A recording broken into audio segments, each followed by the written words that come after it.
Dandiko roundi Nubububu Blenders Arwaino Ekantange zangu neka low speed Ndijimanyire there's no need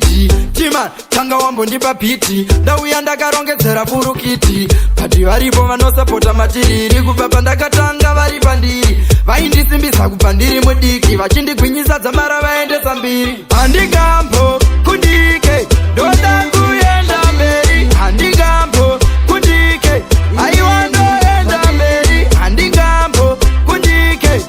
Tima Mount Zion Animbo pera simba Jero ndiga doramba ndijizama Senge ndukunyora zama Ndichifunga zvakadzama Vari kwa kutama Vanotodawo kutamba Ndicharatidza ukamba Ndatarisa kwandabva Ingave nhamo yandatamba Chero mutunhu wandafamba Handimbokanganwa Kuti vekwangu ndevapinda wana handipa matamba Nekuti Handingambo kundike Doda kuyenda mberi Handingambo kundike Aiwando yenda mberi Handingambo kundike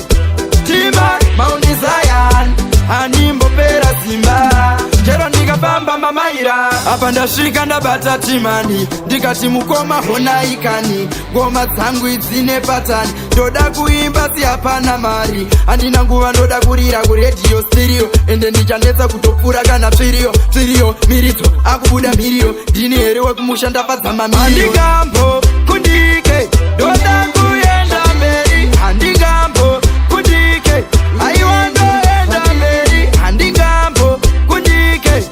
Tima Mount Zion Animbo pera simba Jero ndikafamba mamaira Ekantange zvangu neka low speed Ndijimanyire there's no need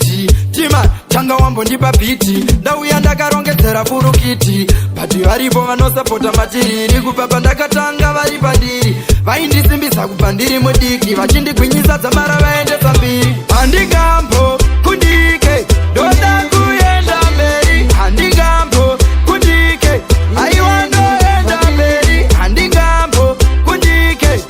Tima Mount Zion Animbo pera simba Jero ndikafamba mamaira Handingambo kundike Doda kuyenda mberi Handingambo kundike Aiwando yenda mberi Handingambo kundike Tima Mount Zion Animbo pera simba Jero ndikafamba mamaira